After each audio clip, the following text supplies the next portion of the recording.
Stop, are you leaving money on the roof? When you invest in solar, your charge controller choice isn't just a technical detail, it's the key to serious long-term savings or lost profits. Today, we're busting the myth and showing you why MPPT versus PWM is critical for your wallet. So, what are these cryptic letters? Both MPPT and PWM are types of solar charge controllers, essentially the brain that manages power from your solar panels to your batteries. Think of them as traffic cops for your solar electricity. PWM, also known as Pulse Width Modulation. The simpler, older tech, it basically switches your solar panel on and off rapidly. To match your battery's voltage, it's like trying to fill a bucket by turning the tap fully on and fully off. MPPT, which is known as maximum power point tracking. The smarter, more advanced tech, it constantly finds the absolute best voltage and current combination. From your panels to maximize charging power. It's like having a smart tap that adjusts the flow precisely to fill your bucket fastest. Here's where your long-term savings come into play. Efficiency. PWM controllers are typically 70 to 80% efficient. They essentially waste excess voltage from your panels. If your 500-watt panels are producing 45 volts, that extra 30 volts is often just gone.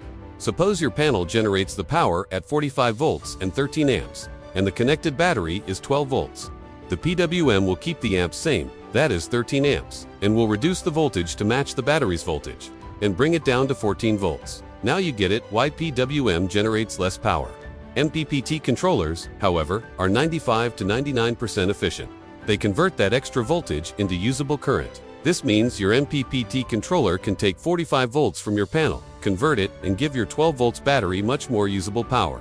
It converts your volts into amps, and in case of 12-volt battery, it will convert the 45 volts into 14 and rest of the volts into amps. MPPT amplifies the amps when it converts the volts, and in this case, you will get around 30 amps, resulting in more power generation from your panels. Think about it. On cold mornings, cloudy days, or when the sun is low, MPPT consistently extracts significantly more power from your panels.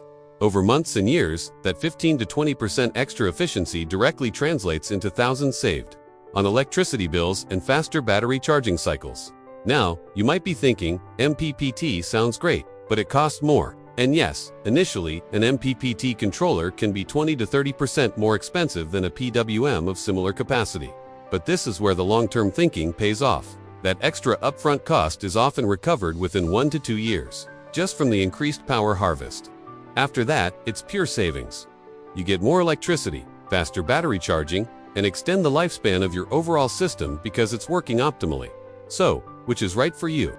If you have a very small, basic system, for example 1 or 2 small panels, rated at lower voltage like 20 volts with minimal power needs, a PWM might suffice. But for any serious home solar system, multiple panels, a 24-volt or 48-volt battery bank, an MPPT controller is almost always the smarter, more cost-effective, long-term choice. It's an investment in efficiency and reliable power. Hope you liked this explanatory video. Subscribe us for more.